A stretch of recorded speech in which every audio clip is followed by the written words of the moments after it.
Awesome. Thank you so much for having me, Amy, and thank you so much everyone for joining. I'm going to make sure that my screen is up, and then, or first, I'll make sure that I'm able to share my screen with you, and then that way we can get going. So let's see, share. All right, so my screen is all set here. And here we go. Okay, so social media made easy, best platforms for leveraging all platforms. I'm super excited to be presenting on this topic today because I personally have spoken to so many business owners, not only around the state, but also throughout the country, who have really been looking to hone in on their social media strategy this year in 2020. So to get started, what we'll first cover today, I'll talk a little bit more about me. I know that there's so many familiar faces here that I know, which is awesome to see, but I'm going to, of course, share more about myself for those of you who are new. I'm also going to talk about the importance of why you need social media for your business specifically. And then we'll cover best practices for Facebook, Instagram, Twitter, and LinkedIn. And then we'll dive right into parting tips to remember and a little question and answer session. So a little bit about me. My company is Dash of Social. I first fell in love with marketing in 2012. I had actually started a fashion and lifestyle blog that I grew organically through social media, which opened me up to the opportunity of working with some seriously cool companies through paid partnerships.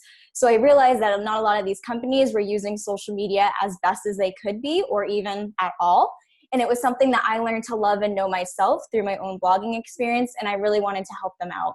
So kind of getting more experience through there, I was able to help companies that I already had relationships with on a pro bono basis to build marketing strategies, manage their social media platforms, manage their influencer relationships, and more, which led me into the freelance marketing world, and therefore I started Dash of Social in 2016. I took my business full-time almost exactly a year ago, as of May 19th, 2019, once I graduated from college. I have been featured in the Huffington Post, Thrive Global, Sway Magazine, and TEDx.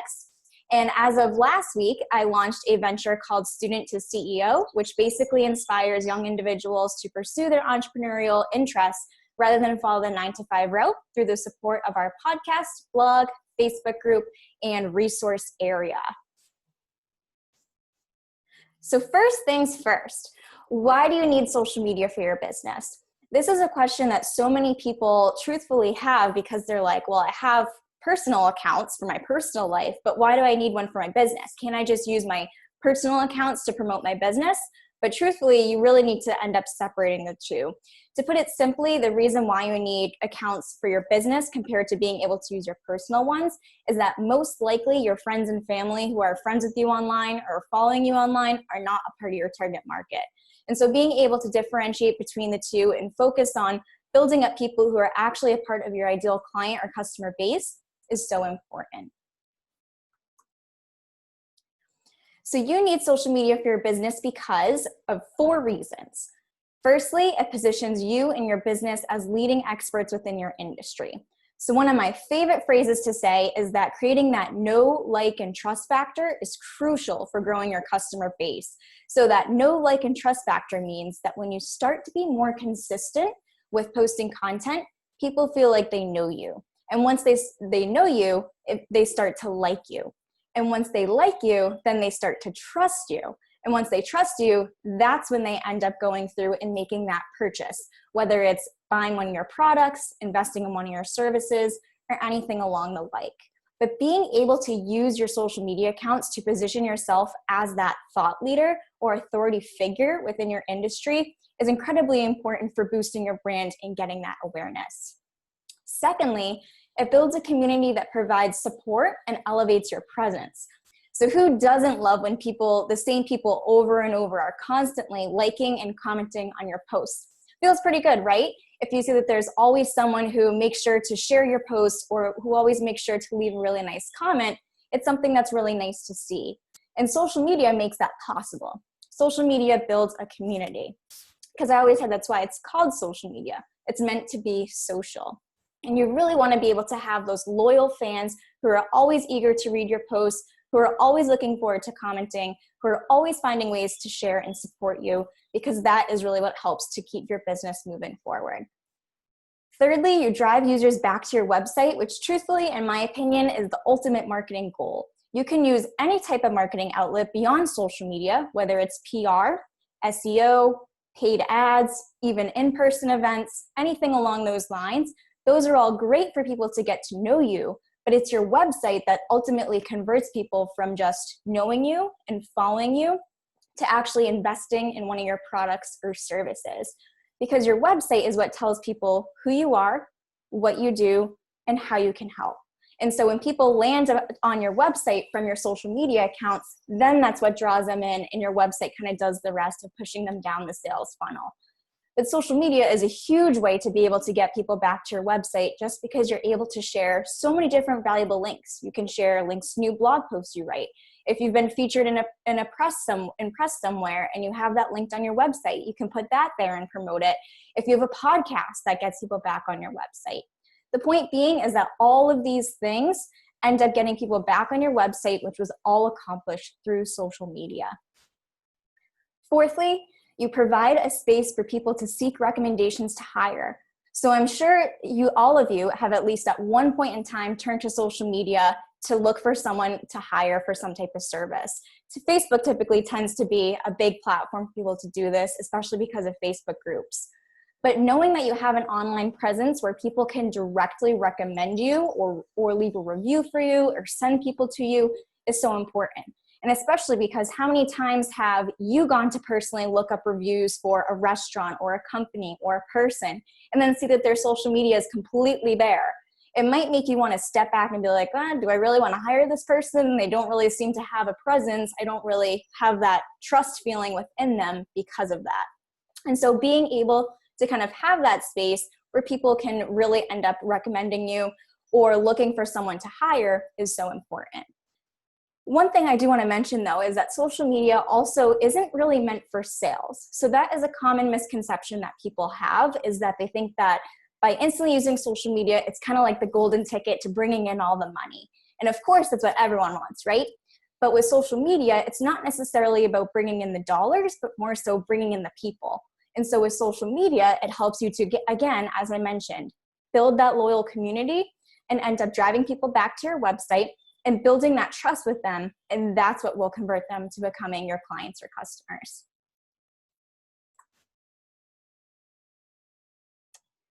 The first platform we're going to be covering today is Facebook.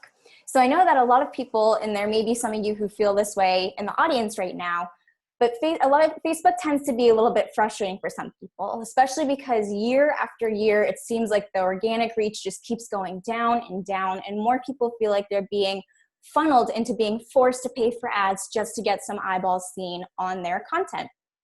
But luckily for you, I'm here to tell you that that's not true. You don't have to pay for ads to get people to see your stuff. You can use Facebook organically and have success with it. First, we need to focus on how to optimize your Facebook page. So your content can only do so much if your page isn't optimized. You need to make sure that you have all the bells and whistles all set before people even really start to begin seeing your content and taking it seriously. Firstly, you absolutely want to make sure that you have your About section completely filled out with a description and contact information. So with contact information, I of course mean phone number if possible, if you're a physical location, your address, your email address, your website, anything along those lines, because you want people to be able to contact you outside of Facebook. Personally, for me, it's nice to be able to connect with so many different people on the platform, but if I'm talking with someone about business stuff, I prefer to not really keep it in Messenger. I prefer to take it elsewhere and move it to email or phone call because it's just so much easier to kind of keep things organized that way. So you want to have your contact information there so that way if someone really does want to reach out to you and initiate a conversation, they know how to get in touch with you. Secondly, you absolutely want to allow reviews. So there's a lot of business owners who have the reviews tab on, but the reviews that they have are either from years ago or they don't have reviews at all. You want to try to be getting reviews from your customers and clients as often as possible. I listed this great stat here that I found, that I also listed the source for, but the stat is that 72% of customers won't take action before they read some reviews. And that's a super high number, 72%. This goes to show that the positive experiences that people have had from working with you or purchasing one of your products, therefore plays a huge influence on other people who will end up purchasing one of your products or working with you. So being able to gather those reviews and make sure that people are leaving them on your Facebook page is so important. I can personally attest to the fact that anytime I go to buy a product, I'm always looking at the reviews online because I want to know if it's something that I wear, how the sizing is, the quality, the materials, how long it lasts, all of that stuff. And people are probably doing the same for your business. They're probably looking things up to see how people have enjoyed working with you or using one of your products. So you want to make sure that you're able to get as much reviews as possible from your customer base. Lastly, with a Facebook page, you can pin a post. So this means that when anyone goes to your Facebook page, the first post that they will see is the one that you pinned. And this is huge because that way, if you have something really important that you want people to see or you want to get a lot of attention on, it will, because it's the first thing that people come across once going there.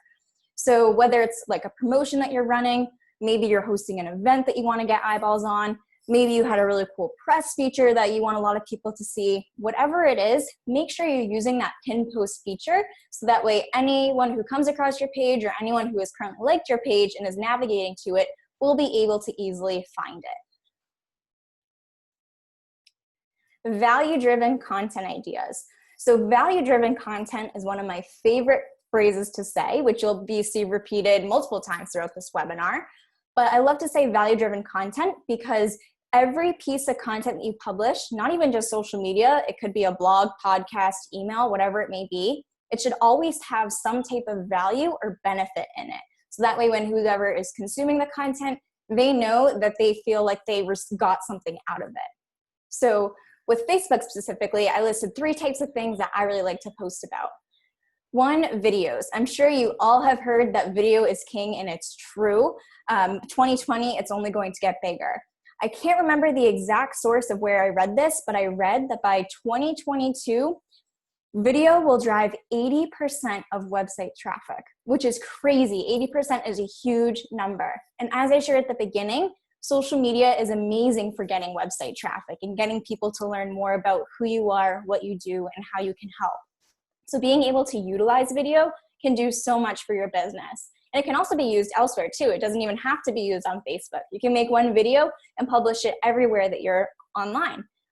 So you really want to educate your audience through video, whether it's tips, a webinar just like this one, tutorials, anything along those lines. Secondly, personal posts. So I personally like to say that personal posts and personal content can do really good things for your business, especially if you're a solo entrepreneur. So a lot of people tend to think that your business life and your personal life need to be kept completely separate. And of course, there are definitely things that you wouldn't want to share with professional colleagues or your audience. But when you're able to share more about who you are as a person outside of a business and give a peek into your personality, that's what leads you to building that beloved know, like, and trust factor. And so being able to share those personal posts, whether it's something fun you did on the weekend, a lesson that you learned in business, a tip that you personally learned that you think people could really benefit from, that can all do so much for your audience. And thirdly, tips that your audience can easily take and implement on their own.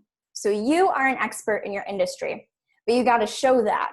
And so being able to use tips to prove that you're an expert to your audience can do so much. And people love getting free stuff. Whether they act upon it is another thing, but being able to actually get tips that they can implement in their life if they would like to is huge. And so being able to use Facebook to deliver that is great. And lastly, growth strategies. So creating your content is one point, but how do you actually get your Facebook page likes to grow? I have 3 things that I've listed here that have really helped me and my clients. Firstly, inviting relevant users to like your page. So when you go to your Facebook page, if you didn't know this already, there is a section on the right-hand side that says invite users to like page or something along those lines. And it basically pulls people from your friends list. So the thing is though, is that you can invite your Facebook friends to like your page, but I put the word relevant in here because that is something that's super important. So as I mentioned at the beginning of the webinar, your friends and family most likely aren't your ideal customer or client. So by inviting anyone and everyone on your friends list to like your business page will increase your page likes, but are they actually people who would want to work for you or work with you or buy from you further down the line? You really want to make sure that your followers or people who are following along with you are people that fall within your ideal audience. So kind of be a little bit picky about who you invite to like your page. But if you're someone who tends to connect with a lot of clients or potential customers online, this is a great way to convert them to see your business content. Secondly, and this is my favorite thing, is to engage in Facebook groups as your business page. So as of, I want to say it was about a year ago, Facebook had started allowing business pages to join groups rather than your personal account. So this is huge because now I'm able to join business pages as Dash of Social and interact and engage with people in the group as Dash of Social rather than Ashley Mason. And this is awesome because then that way people are kind of interested once they see Dash of Social commenting because they're like, what's that? And then they end up clicking on my page and they're able to like the page, engage with more of the content and things like that. So being able to engage in Facebook groups, truthfully, you can do it as your personal account too, but whether it's your business page or your personal account is huge for growing your business. If you're not a part of any Facebook groups yet, or if you're looking to kind of step up your game there, that's something that I highly recommend doing. A fun fact that I like to share is that I kind of did this calculation a few months ago because I was interested in seeing it. But in 2019, 76% of my clients came from Facebook groups. So that goes to show how crucial something like these communities can be or how helpful they can be for growing your brand. And thirdly, you want to make sure that you tag your business page when discussing it in any type of post. So we'll give you an example because we'll talk about Facebook groups since I just mentioned that. I'm in a ton of entrepreneur Facebook groups, and truthfully, marketing is something that people are always looking for help with. So whenever someone makes a post saying, I'm looking to hire a social media manager, leave your recommendations below, I will comment and I'll say, hey, so-and-so, I'm Ashley Mason, and I'm the founder of, and then I'll tag Dash of Social, and then I'll go into my whole spiel about contacting them to learn more about them. But the whole point being is that I tagged my business page. So this means that not only the original poster is able to click my business page and learn more about me that way, but anyone else who's commenting on the post or seeing the post is also seeing that tag too. And it almost always ends up converting to new page likes. And now Instagram. So Instagram is something that everyone seems to love. It's definitely exploded year after year, and it's a platform that so many people are focusing on simply because it's fun, and who doesn't love sharing videos?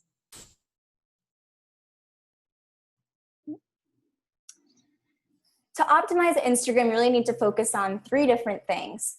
So firstly, writing a captivating bio. When people go to your profile, your bio is immediately the first thing that they will see. So you need to be able to grab their attention from that way, and you need to say in a concise manner because there is a character limit on bios, who you are, what you do, and how you can help. One thing that really helps to do when writing an Instagram bio is using line breaks and using an emoji at the beginning of each line break. The reason why you should do that is because it helps with readability. If someone were to just go and see just a straight paragraph with nothing else in it, it can be a little bit kind of like monotonous, but being able to include line breaks and emojis is really helpful for being engaging and interacting. Another thing that kind of goes along with your bio is actually your Instagram name. So not your username, but your name. Your name is what shows above your bio. And what happens with your name is that it's actually searchable on Instagram. So many people think that putting keywords within their Instagram bio will help them pop up when people are typing in a certain keyword through the Instagram search tool. But actually, you can't really find those results from your Instagram bio. It's your Instagram name that's searchable. So my Instagram username, to give you an example, is Dash of Social. But my Instagram name, when you go above my bio, actually, if you want to check now to kind of get a feel for what I'm talking about, when you look above my bio, my name is Boston Marketing Firm. And that's because your name is searchable. And so if someone were to type in the Instagram search bar, Boston Marketing Firm, my profile has a higher chance of showing up. So that's just one thing to do if you want to get people to start noticing you for keywords. That can be super helpful. Secondly, you want to include a landing page. So again, as I mentioned, getting people on your website is huge. But with Instagram, if you have less than 10,000 followers, you are only limited to one clickable link, and that's in your bio. So rather than having to change out that link all the time or being stuck to using just one link, people like to use a landing page to house multiple links. So whether you use a tool like Linktree, which I'm sure many of you are familiar with, or whether you actually build your own Instagram landing page through your website, being able to have multiple options for people to click is great. And thirdly, you want to convert your account to a business account. So this is one thing that many people wonder, is because a lot of people have heard that having a personal account gets better reach and engagement on your post than if you're a business account. Truthfully, I've done the test a few times and I haven't noticed a difference. So I personally like to stick with a business account for so many reasons, specifically access to analytics and ad privileges. If I ever wanted to run ads, or if you ever wanted to run ads, you have to have a business account. And now, value-driven content ideas for Instagram. User-generated content. So you want to demonstrate how happy your customers are with your products or services.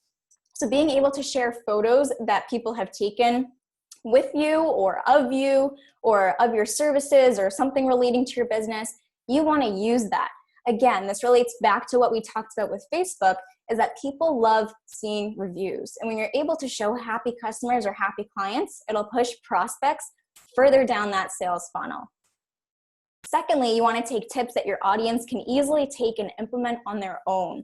So if I'm looking to provide value to my audience through some type of tip, I might post 3 things you can easily do to grow your social media followers today. That's tip. And that's something that people find helpful and beneficial because they can instantly take this free advice, implement it in their business, and see results. And that's something that people really love to have when following along someone on social media. Thirdly, relatable content. So you want people to resonate with your content, because when people resonate with something, that's when they share it. Kind of like when you come across Facebook and you see a meme that makes you die laughing, you're like, oh my gosh, I have to send this to my friend. And then you share it over and over and over again because it's something that's just so true and relatable.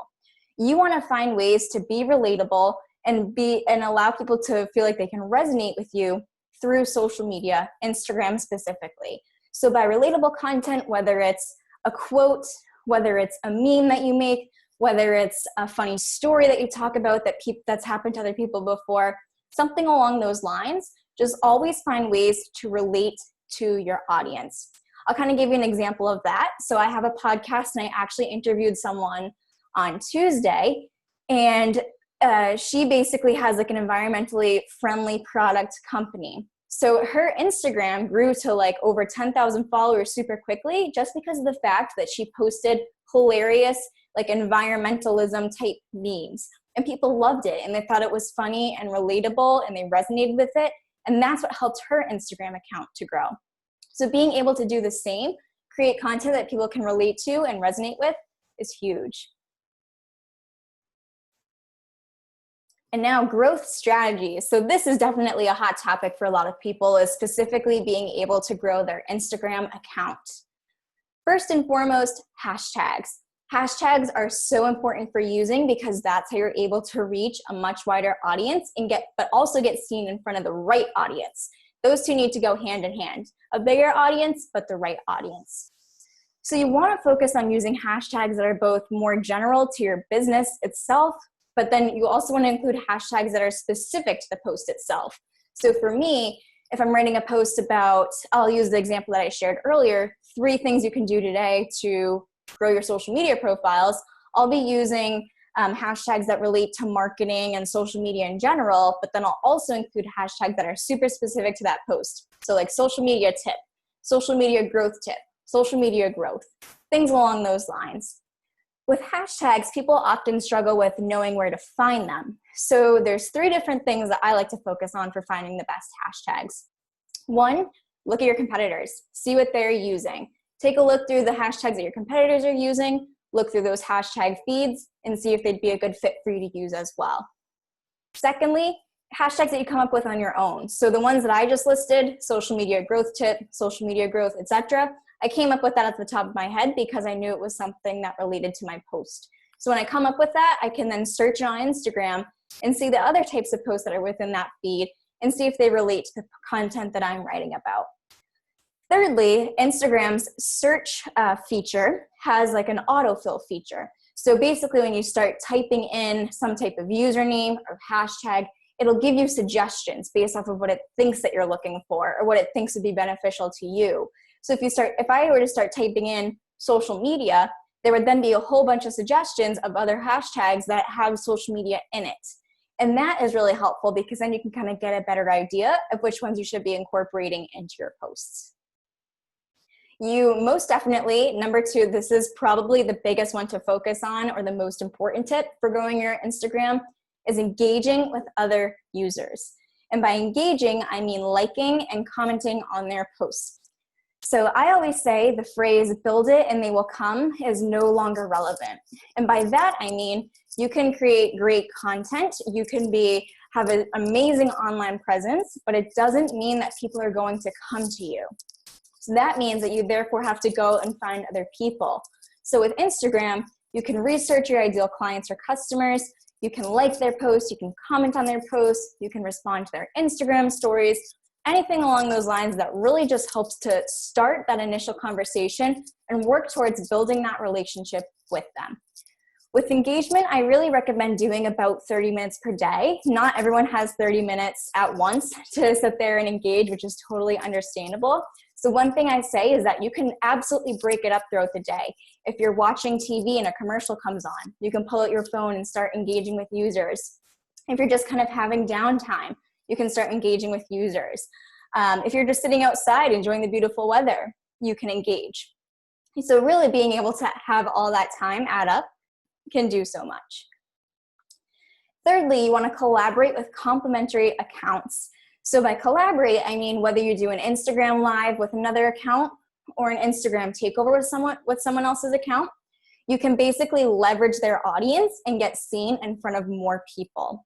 And that is definitely what you want to do. You want to tap into other audiences who have followers that are a part of your ideal client base or your ideal customer base and get seen in front of them. And fourthly, you want to use Instagram stories. So I personally love Instagram stories because I think they are great for showing the behind the scenes of your business. So by behind the scenes, I mean kind of what I was talking about earlier with personal content, but being able to show more of who you are outside of your business, who you are as a person rather than just a business owner. Instagram stories are also great for showing like the in-depths or peaks of into your business. So as an example, one thing that I'll do is I'll show an example of a content calendar that I'm writing for a client, and I'll be able to show my Instagram followers what a content calendar looks like. Or I'll talk about like my schedule for the day, if I have calls, what time I have them at, what other activities I have planned for that day, things along those lines. And the reason why it works so well is because I say that truthfully, people are nosy. And so they want to learn more about you. They want to see what you're doing. They want to know more about who you are and all of this stuff. And Instagram stories are a great way to do so, especially if you want to post content for people to see, but you don't want to flood your actual feed with it. You can throw it in your Instagram stories and it works great. And now onto Twitter. So Twitter isn't really a platform that many people are focusing on anymore, which truthfully makes me sad because it's actually my favorite platform and how I started to love marketing. But it can definitely do so much for your business if you want to start to incorporate it more into your overall marketing strategy. With your optimization tactics for Twitter, similar to Instagram and also what we had said for Facebook, is that you definitely want to have a captivating bio. So that way when people are going to your profile, similar to Instagram since there's a character limit, with Twitter you want to have a concise yet clear bio that talks about who you are, what you do, and how you can help. Similar to Facebook, you can pin tweets. So with Twitter, if you have a tweet that's just going viral or performing so well, if you have a tweet that highlights an announcement, if you have a tweet that shows a really cool press feature, you want to pin it. And so being able to pin it to your profiles is the same thing as your Facebook page, where if someone goes to your Twitter account, that's the first thing that they'll see. And so whatever tweet that you want the most eyeballs on, you want to make sure that it's pinned there so anyone can go and really get access to it as the first thing that they do when they come to your account. And thirdly, you want to use hashtags with Twitter. So Instagram, since you can use up to 30 hashtags, you definitely don't want to use that many for Twitter. You want to stick to about 2 to 3. But this definitely helps to reach a wider audience as well. So with these hashtags, they can be throughout the tweet, so that way it's kind of like naturally incorporated. But making sure that you're really, whatever you're hashtagging, you want to make sure that you're highlighting kind of like the main point or the main keyword of the tweet itself. So you don't just want to be hashtagging a random word. You want to be hashtagging I guess what is the best way to put it as like the juicy part of the tweet, the whole point of the tweet. And with Twitter, value-driven content ideas are as follows. First and foremost, blog posts. Twitter is amazing for driving traffic back to your website. So being able to share blog posts over and over again will therefore help to demonstrate authority within your industry and drive users back to your website. One thing I want to say with this, though, is that with any blog post that you write, as long as it's evergreen, meaning if you were to share it, say if you were to write a blog post today and share it a month later and it's still relevant, that makes it evergreen. You want to continuously share it over and over and over again. You don't just want to share it once and that's it. You want to keep getting eyeballs on it. And that's what Twitter is really great for, is that you can kind of share the same blog post multiple times, of course, across like a time span, so that way it's not like the same time every single day for months, but you want to spread it out, but you can absolutely share the same blog post. And then that gives you a higher chance of more people seeing the post, going to your website, and taking further action from there. Secondly, press features. So being able to not only share press features will help show why your company is so important, and it will also influence other publications to feature you. So not only can you use Twitter to show places where you've already been featured, you can use Twitter to get featured in other places. There are so many journalists who are using the platforms to not only share stories that they've published, but who are also looking to connect to people who'd be a good source for their next story. And so being able to follow these journalists online and be able to kind of stay connected for when they need a source and you're a good fit, that's huge. Twitter is huge among this industry. And so being able to kind of stay ahead of the game and know when you can connect with these journalists and how you can connect with them will do awesome things for getting free press for your business. And thirdly, Twitter is great for company updates and customer service content. So anytime your company makes a new release, say for example, if you're a software, if you have a new update, you can share that on Twitter. If you had an issue and people were kind of maybe like you had a bug or something like that, or maybe your site went down momentarily or something along those lines, you can use Twitter to communicate that and let people know when things are back up and running smoothly. You can also use Twitter for customer service type content. So if someone has a question about your product or the service they received or something along those lines, Twitter is really great for communicating with your client or customer base that way. And now growth strategies. So the first one is actually my favorite thing about Twitter, which is tweet chats. So when I mentioned that I started blogging in 2012, that's actually how I grew my social media so quickly, was because I participated in tweet chats all the time. So they're not as big or as popular as they were back then, but people still have them and participate in them. And so basically what a tweet chat is it's basically kind of like, I like to describe it as like an online party. And so a tweet chat is something that a person determines to be hosted at the same day and time every week. It's focused on a certain topic. So say, for example, if it's marketing, there's always a designated hashtag that you use to participate in it. So it may be like, say if it was called marketing chat, it'd be hashtag marketing chat. And you basically talk with people through the hashtag. So with tweet chats, you'll be like the host will be choosing a specific topic or conversation, and they'll be communicating with everyone throughout the hashtag, and it's all just like one great big conversation. And it's awesome because you can join tweet chats for your industry. So that way, if you are looking to learn more about a specific area of your industry, or maybe you want to network with other people in your industry, tweet chats are an amazing way to do so. Similar to this, and one thing that I don't have listed here, but one thing that's huge for it is that Twitter is huge at like conferences and big events. I'll give an example. I went to Inbound a few years ago, which is the week-long marketing conference hosted by HubSpot. And that is how I gained so much growth on my Twitter account, was because I was constantly engaging with people through the Inbound hashtag. And I just got so many new followers. Honestly, it was like a few hundred. I can't remember the exact amount, but it's kind of like the same exact idea of tweet chats, is that you're all communicating with like-minded people around a like-minded or similar topic. And so being able to connect to people that way is huge. With Twitter, another thing you can do to grow is engage with the followers of your competitors. So you can go to your competitors' Twitter accounts, see who's following them, and then start interacting with them by liking and replying to their tweets. So this can do so much for you because, say, for example, if you're a hair salon and you're looking at your competitor that's also, of course, a hair salon, and there's 100 people who are following that hair salon, chances are those people will want to engage with you, want to engage with them, because they've already expressed interest in following a hair salon, and you're a hair salon too. So you're just kind of tapping into the similarities of other individuals and being able to kind of use that to your advantage to attract people who actually fall within your ideal customer or client base.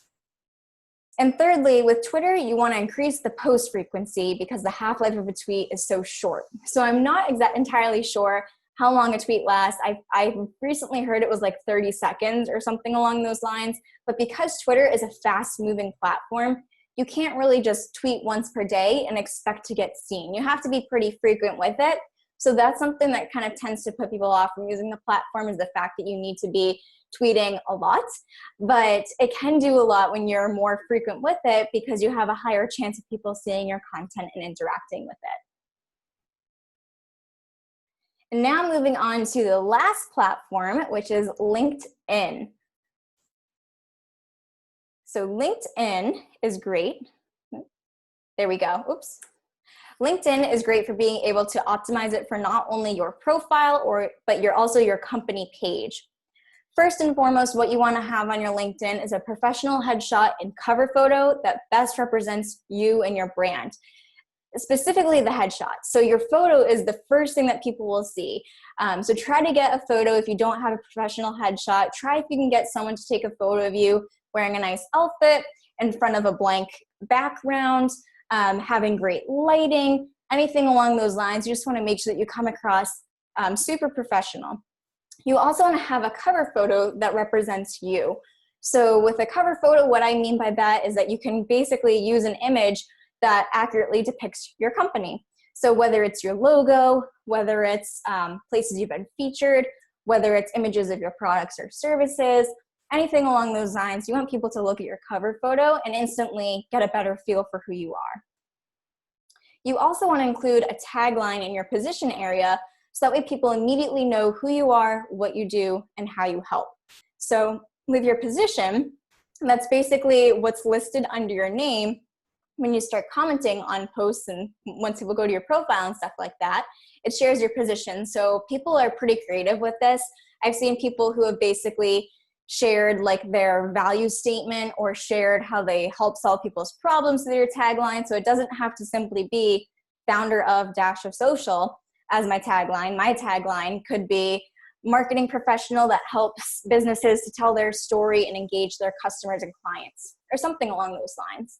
You want to try to interact with people through that tagline and engage them, so that way once they read it, they get the perfect idea of who you are and how you're able to help them. And then thirdly, you want to fill out each section completely. So LinkedIn has so many different areas for you to fill in, whether it's the education section, whether it's your about section, your volunteer section, your accomplishments section. There are like so many that you can focus on, and you want to optimize and complete as much as possible, because you really want to say why you're the best in your industry. And when people go to a LinkedIn profile and see that it's completely filled out, there's so much information there, they're really impressed. And so being able to go as in-depth as possible about these specific topics will help to position you better in your industry when you have prospects looking at your profile. And now with LinkedIn, the value-driven content ideas that we focus on are a little bit different than what we focus on with the other platforms, specifically because LinkedIn is meant for, it has a more professional base. So of course, I mean, you want to be showing that you are a professional across all platforms, but LinkedIn is a little bit different with how it's presented. So great things that have performed well here are accomplishments that help to position you as a thought leader. So whether you received an award, got a cool press feature, maybe you acquired a company or anything along those lines, you want to tell people what makes you really cool and show it off. You also want to talk about valuable career lessons that you learned and can share with others. So a lot of the posts that I've seen on LinkedIn that have gone absolutely viral are the ones that relate to someone's career specifically. So say for an example, one thing I saw, I can't remember the exact story, but it was a post someone made on LinkedIn about they had basically struggled to get a job. They kept applying, and then they just kept getting rejected and all of this stuff. They finally, after like dozens of applications later, got a job that was kind of like an entry level for the company that they really wanted to be working at, but they weren't that excited because it was entry level. But then years of hard work and dedication made them one of the top leaders in the company. And so that posted so well on LinkedIn because it was kind of like an inspirational thing and people can relate to it. Just like we talked about with Instagram, when content that relates to people on LinkedIn, it skyrockets. So I'm sure there's many of you and many other people out here who can relate to really wanting to get a job, not getting it, finally getting a position that's great for them, and now they're having success. So being able to share those valuable career lessons on LinkedIn can do so much and help you get a ton of traction. Also with LinkedIn, you want to be able to show more about the people that work with you. So if you're not a solo entrepreneur, whether you have subcontractors or employees, you want to be able to show them. So you want to have them, you want to encourage them to show that they work at your company on their profile and help them to leverage their profiles because that's what, and therefore helps to build yours. And so you want to be able to show more about the people who will be connecting with your clients and customers to build that know, like, and trust factor. And now growth strategies with LinkedIn. So you want to be focusing on groups. You want to be looking to build, you want to be able to join LinkedIn groups that really relate to your company, relate to your industry, that people can interact in. You can make so many new connections that are huge for your LinkedIn profile moving forward and therefore helps position you as an expert. You also want to make sure with LinkedIn that you're constantly seeking out other people to build, like as what I like to say, virtual coffee chats. So with LinkedIn, you want to be able to reach out to connection that you think would be beneficial. You can have a mutually beneficial conversation, whether it's someone who works in an industry that you would like to get into, whether it's someone who has a career that you would like to get into. You definitely want to reach out to them and let them know that you're looking to start a conversation with them. And then also with LinkedIn, one thing that works really well is you can specifically with your company page, invite your LinkedIn connections to like your company page. So similar to what you do with Facebook, where you can invite your Facebook friends to like your Facebook page, you can do the same with LinkedIn. And so getting people on your company page to see it is amazing. And now some parting tips to remember involving social media. So firstly, what tools can you use to simplify the process? So I am all about automation and simplification. Those are two of my favorite words when it comes to social media. And truthfully, it's something that should happen time after time. Social media tends to be something that takes people a lot of time to do. It can be really time consuming from just thinking about what to write about to actually writing the post to then scheduling it and publishing it, so on and so forth. But truthfully, you can get a totally efficient and effective strategy of building a really awesome brand online moving forward. So one thing that I highly recommend is planning your content through batching. So I use a content calendar, and I can actually, if you want to grab your own, it's actually on my website. You can get the same exact copy of what I use. But I love using a content calendar to actually plan out a whole month's worth of posts. So it's basically a spreadsheet, and it has a ton of different columns for being able to plan your content, from the date of the post, to the time, to the caption, hashtags for Instagram, what the photo will be, all of that stuff. And the reason why I recommend you use something similar to that or use some type of content calendar to plan your posts is that it allows you to get more done in a less amount of time.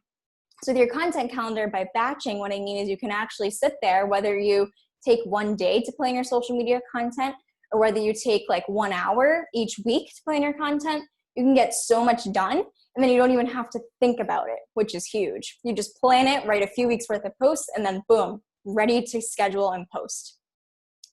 Secondly, using a scheduler to write your posts and schedule them and forget about it. So there's a few different schedulers that I recommend to people who are looking to use for their own accounts, whether it's Hootsuite, Buffer, Later, Planoly. There's so many out there, but I recommend using those to take the post that you've already written and schedule it for a future date and time.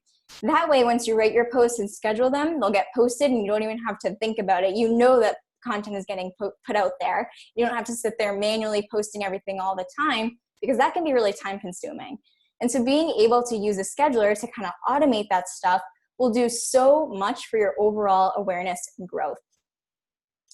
Lastly, you want to focus on analytics. So Facebook and Instagram specifically, they have great analytics tools within their back end. And I love referencing this week after week so that way I can see not only how accounts have grown, but also so I can see which posts performed well and why.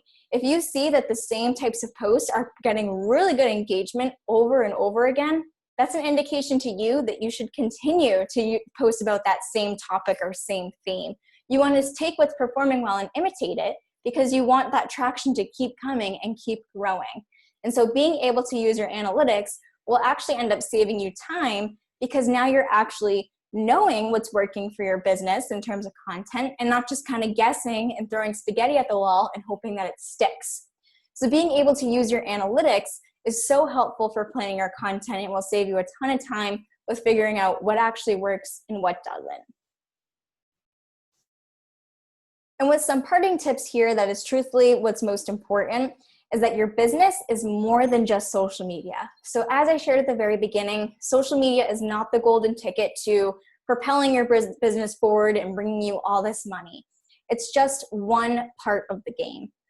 So firstly, avoid getting caught up in the obsession of likes and followers. So this is one thing that can be really difficult to not focus on so much, is to not focus on how many likes your photos get or how many followers you get each month. Because truthfully, those are just vanity numbers. Someone could have 1,000 Instagram followers and get more clients and be making more money than someone who has 100,000 Instagram followers. So it's really not the quantity. I mean, it's really not the quantity of what you're getting, but more so the quality. And so likes and followers don't really do much unless they're actually converting. So don't pay attention or get caught up too much or get discouraged if you're not growing as quickly, because it can really only show just a little bit of an indication of how successful you really are. Secondly, you want to, and this is probably the most important one that I like to say, you want to utilize all pieces of the marketing pie. So I coined this term, the marketing pie, as every aspect of marketing: social media, your website, blogging, email marketing, PR, paid ads, the list goes on and on. Every part of that is just one piece. Social media is just one piece. So if you want to get good results and convert your audience and get huge brand awareness, you need to be using more than just social media. You need to have a website. You need to be blogging. You need to be sending newsletters to your subscribers and so on, so that you're continuing to nurture the people who are interested in your business, services, or products. Thirdly, definitely focus on consistency more than frequency. This is a huge one. So oftentimes people are wondering, well, how often do I need to post? It's really not how many times you post, it's whether or not you're consistent with it. Even if you post just, say for example, Monday, Thursday each week, that's fine because you're consistent with that. That's what I recommend doing too, is starting small, and then once you get comfortable with posting 2 days per week and you want to take it up a notch, then go to 3. And then once you feel comfortable posting 3 days per week, take it up to 4. It's so much more important to be consistent with that, because when you try to do so much so quickly, that's when you can get a little bit overwhelmed and stressed and just give up on marketing and social media completely and not be able to move forward with it. So really focus on being consistent in your efforts rather than frequent in them. And fourthly, understand that growth takes time and sales won't happen immediately. So you want to be able to focus on being consistent with it, because that's what helps with the growth aspect. You need to kind of show up every single day and show why you're so valuable and why people should hire you or purchase products from you. And that wraps things up.